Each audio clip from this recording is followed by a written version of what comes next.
कल दोपहर में दोस्तों 12 बजे करीब एक हादसा होता है इंदौर में। और इसमें क्या होता है कि मंदिर में एक बावड़ी थी। उस बावड़ी के ऊपर मंदिर प्रशासन ने क्या किया कि अवैध निर्माण करवाया। और अवैध निर्माण के बाद जब बावड़ी को बंद किया गया तो उसके सरियों से पहले उसको पाट दिया गया। और उसके बाद जब सरिये पाट दिए तो उसके बाद जो टाइल्स हैं वो डायरेक्ट बिछा दी गई उसके ऊपर। उसमें आरसीसी छत नहीं की गई थी। इसकी वजह से क्या होता है कि जब कल रामनवमी में कन्या पूजन चल रहा था और कन्या पूजन के दौरान भीड़ जब ज़्यादा इकट्ठी हो जाती है तब उनके बोझ से ये छत जो है वो टूट जाती है और लोग नीचे सीधे बावड़ी में जाके गिरते हैं। मंदिर प्रशासन की एक और जो कमी थी वो सामने जो आ रही है वो ये है कि जो बावड़ी के ऊपर ये निर्माण भी किया गया एक तो ये निर्माण आधा अधूरा और कच्चा किया गया। उसके बाद भी बावड़ी का निर्माण करते समय इसको खाली नहीं किया गया था और इसमें पानी और गाद भरा हुआ था, जिसकी वजह से जब लोग इसमें गिरे तो उसकी वजह से अधिक मौतें हुई हैं, क्योंकि वो नीचे दब गए और वो दस्ते चले गए उसमें। और उसके बाद जब पानी निकाला गया है रात को तब ये लाशें और 16 लाशें और निकली हैं। 14 पहले मौतें हो गई थी और 16 रात में निकली हैं। तो टोटल मिला के अब तक करीब 30 लोगों की लाशें मिल चुकी हैं और पता नहीं अभी कितनी मिलेंगी, अभी पता चलेगा अभी, क्योंकि अभी तक शायद मुझे लगता है पूरा पानी अभी नहीं निकला होगा। मंदिर प्रशासन की तो इसमें बहुत बड़ी जिम्मेदारी है। और दूसरी जो सबसे बड़ी जो मूर्खता सामने आ रही है वो लोगों की आ रही है, जब पता है कि ऐसा निर्माण हुआ है और उसके बाद भी ऐसे भीड़ में जाना कहाँ तक सेफ़ है। ये लोगों को भी सोचना चाहिए कि इस तरह से भीड़ इकट्ठी कर देते, चाहे जहाँ मंदिर में मस्जिद जहाँ भी जा रहे हैं सब जगह भीड़ में जाते हैं। उससे आपको पता है कि जब भी अगर उसमें भगदड़ भी मच जाए तो काफ़ी मौत हो जाती हैं। तो ये भीड़ में जाना थोड़ा कम करना होगा लोगों को, और भीड़ में जाओ और प्रशासन को भी थोड़ा भीड़ को कंट्रोल करना, पहले ही बैरियर लगाने चाहिए। और भीड़ जा रही हो तो वहाँ, हालांकि इस मंदिर में बताया जा रहा है कि ये जो पटेल नगर में स्थित है ये मंदिर इंदौर में, और इसके पास 3 कॉलोनियाँ पड़ती हैं। स्नेह नगर है एक और 3 नगर हैं। इस तरह से उन तीनों जो कॉलोनियों के लोग हैं वो इस मंदिर में आते हैं, तो उस वजह से भीड़ अधिक बढ़ गई थी। लेकिन मंदिर प्रशासन को जब ये मालूम था कि इतना हमने जो निर्माण करवाया है, वो कम से कम मंदिर प्रशासन को तो मालूम था, वो और ओवर कॉन्फिडेंस में थे कि हमारी जो सरिया हैं हमने मजबूत लगाए हैं वो शायद इसको झेल जाएंगे। तो इससे पहले इनको किसी सिविल इंजीनियर से ये सलाह लेनी चाहिए थी। ऐसे इस तरह से निर्माण जो हुआ, निर्माण कार्य के दौरान अगर आप इतना बड़ा निर्माण कर रहे हैं, आप मंदिरों में तो भीड़ हमेशा रहती ही है, और आप उसमें भी अगर जितना भी जो भी प्रोटोकॉल है उसको फॉलो नहीं कर रहे हैं तो ये घटनाएं तो होंगी। उसके बाद ये जो सामने आई है एनडीटीवी के पास, इसके बाद जो नोटिस की कॉपी भी है जो 23 अप्रैल 2022 को बालेश्वर महादेव झूलेलाल मंदिर ट्रस्ट को इन्होंने जारी किया था प्रशासन ने। उसमें माँ पार्क और जो बगीचा है उस पर अतिक्रमण की शिकायत मिली थी कमिश्नर आईडीए को। तो उन्होंने जब इससे पहले क्या किया है, यहाँ पर टंकी बनाई गई और फिर बावड़ी पर मंदिर बनाकर अतिक्रमण किया गया था। जब इसकी शिकायत मिली थी तो उन्होंने जब सचिव से पूछा, मंदिर ट्रस्ट के सचिव से, तो उन्होंने 25 अप्रैल 2022 को मार्ग किसी भी गार्ड अतिक्रमण से इनकार कर दिया था, जवाब दिया था। और उन्होंने कहा था कि ये हिंदू धर्म में हस्तक्षेप है। ऐसे नोटिस से धार्मिक भावनाओं को ठेस पहुँचेगी। यह भी कहा गया कि मंदिर 100 साल पुराना है। आप अगर ऐसी घटनाएं हो जाती हैं तो फिर कौन जिम्मेदार है इसके लिए? मंदिर प्रशासन सबसे अधिक जिम्मेदार है और उनकी ये जिम्मेदारी बनती है। और उनके इसके देखिए आप क्या क्या क्या कंडीशन है, ये सरियों की आप देख सकते हो। सरिये भीड़ वजन की वजह से ये सरिये धंस गए बिल्कुल अंदर। मतलब ये क्या बताना चाहते हैं ये मंदिर प्रशासन, मतलब कि हिंदू धर्म में हस्तक्षेप करार दे रहे हैं इस चीज़ को। आप सुरक्षा के साथ खिलवाड़ कर रहे हैं। लोगों की ज़िंदगियों का कौन, उनको उनकी ज़िंदगियों की कौन कौन उनके जो लोग चले गए, अब जो उनको दिया जा रहा है, अब राहत पैकेज दिए जा रहे हैं, 5 लाख दे दिए, 2 लाख दे दिए पीएम कोष से, और इससे क्या फ़र्क पड़ता है? जब लोगों की जान चली गई, जब उनके प्रिय चले गए, वो क्या वापस थोड़ी आएंगे?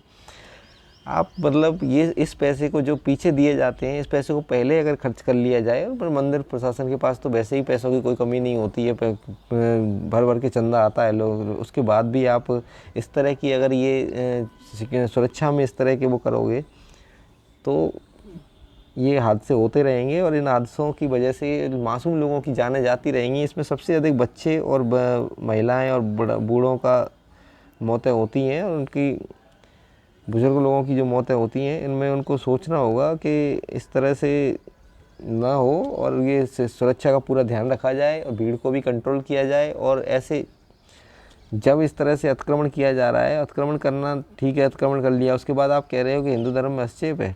मैं भी एक हिंदू हूँ, इस तरह से हस्तक्षेप कैसे मान लोगे आप उसको? ये इस तरह से आप मंदिर बनाइए, प्रॉपर तरीके से आप सब कुछ कीजिए, लेकिन पूरी ये जो प्रोटोकॉल है उनको फॉलो कीजिए। ये बने हुए हैं जो इसी वजह से बने हुए हैं। ये पर्सनल आदमी खूब इनको नियमों को धज्जियाँ उड़ाते हैं, तो वो नियमों को धज्जियाँ उड़ाते हैं तो उनमें इतना नुकसान नहीं होता है। लेकिन अब अगर कोई इस तरह से कोई अगर ये ट्रस्ट या वो इस तरह से अगर नियमों की धज्जियाँ उड़ाएगा, तो आप देख सकते हैं कि इस तरह से की घटनाएं घटित होती हैं। ये देखिए क्या हालत हो रही है। और लास्ट रात में तो सेना को भी लगाया गया है, और 30 से अधिक लाशें मिल चुकी हैं। अब इतनी लोग मर गए हैं, जो आप आसपास में कॉलोनी एक तरह से पूरी, वो तो क्या मतलब हर घर से एक आदमी मतलब वो हो रहा है।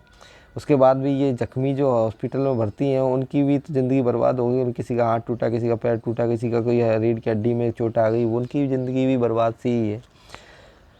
तो ये लोगों को सोचना पड़ेगा। तो भीड़ की वजह से दूसरी घटना भी मध्य प्रदेश के बिरसा में होती है। वहाँ भी मतलब लोगों को क्या हो गया है, मेरी समझ में नहीं आ रहा, पता नहीं क्या करते हैं। पहले एक बच्चा गिर जाता है कुएं में, और उस बच्चे को बचाने के लिए इतनी भीड़ इकट्ठी हो जाती है कि कुआं धंस जाता है, जबकि वो कुआं पहले भी धंस चुका है। ये घटना पहले भी हो चुकी है, ये महिला बता रही हैं। ये अमर उजाला में है ये खबर कि ये कुआं 2 बार पहले भी धंस चुका है, और इसकी शिकायत भी सरपंच से की गई है, अधिकारी भी, लेकिन कोई सुनता ही नहीं है। बात ये है कि जब घटनाएं हो जाती हैं तब उनको पैसे दिए जाते हैं, इतना पैसे दे दिया, उतना पैसे दिया। अगर उन पैसों को अगर पहले ही यूज़ कर लिया जाए, और इस तरह की जो जो लूज़ पॉइंट हैं उनको अगर भर दिया जाए, तो इस तरह की घटनाएँ होंगी ही नहीं। अगर इस तरह की घटनाओं को हम रोक नहीं पाएंगे, तो इस तरह की मौतें होती रहेंगी। ये क्या मतलब क्या है ये?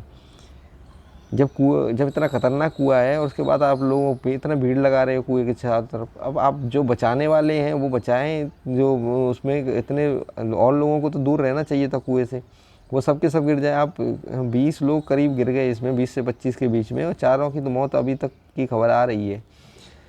ये तो बड़ी इंडिया में ये भीड़ का थोड़ा कंट्रोल करना होगा, और प्रशासन को भी इस बारे में थोड़ा सोचना होगा, और कहाँ कहाँ कंट्रोल करें। लेकिन प्रशासन हर जगह नहीं जा सकता है। अब ये गांव है, गांव में अगर प्रशासन उस समय नहीं पहुंच सकता, प्रशासन वहाँ कोई रहता ही नहीं है। उसके बाद अगर आप लोग निकालने में खुद ही लोग, क्योंकि खुद लोग आगे आ जाते हैं निकालने के लिए, लेकिन वो ठीक है, आप में वो भावनाएँ हैं कि आप उसमें पार्टिसिपेट कर रहे हो आप। लेकिन आप ये तो सोचिए कि वो कुआं है, वो पहले भी धंस चुका है, अगर वो धंसेगा तो आपका क्या होगा? ये देखिए, ये कुएं में ये कितना गहरा कुआं है, उसमें 30 से 40 फुट करीब कुआं, गहरा कुआं है, और उसमें करीब 25 से 30 फीट तो पानी बताया जा रहा है। अब उस पानी को निकाला जा रहा है। अब उस मतलब इस कुएं को पहले भी वो किया जा सकता था। इसे इनको पहले भी खाली करके इनको ऐसे कुओं को बंद कर देना चाहिए। और बंद करने के लिए भी मंदिर के जैसे जिस तरह से मंदिर में बंद किया, इस तरह नहीं करना चाहिए। थोड़ा सिविल इंजीनियरों की हेल्प लेके, और इस तरह से उनका पूरा प्रोटोकॉल का वो करके किस तरह से वो सिक्योर रहेगा, तब बंद करना चाहिए। काफ़ी चौड़ा कुआं है, और देख सकते हैं कैसे लोग गिरे हैं।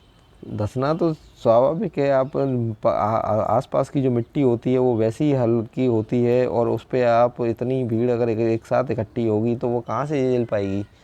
वही मंदिर में हुआ, वही इस कुएं में हुआ, तो आप सोच सकते हैं कि लोगों को भी जागरूक होना होगा, और प्रशासन को भी थोड़ा अलर्ट रहना पड़ेगा। और जो हमारे नेता लोग हैं उनको भी थोड़ा इस तरह से प्रशासन के कामों में दखल ना देकर जो जो वाजिब काम है उनको करवाना होगा। और ऐसे नहीं कि उनको बस किसी काम को न करके, धार्मिक मामला है तो इसमें कार्रवाई ना करें। ऐसे ही नेता ऐसे ही वो भी देते रहते हैं। तो धार्मिक मामलों में कोई इंटरफियर नहीं करना चाहता, उन्हें अपनी वोट बैंक की टेंशन रहती है कि धार्मिक मामलों में इंटरफियर करेंगे तो हमारा वोट बैंक खिसक जाएगा। तो थोड़ा आपको भी सोचना पड़ेगा कि आपके वोट बैंक के चक्कर में इतने कितने लोगों की जान जा रही है। धन्यवाद। इसी के बाद मैं अपनी बात समाप्त करता हूँ। अगर आपको ये पसंद आए तो शेयर कीजिए और कमेंट कीजिए प्लीज़।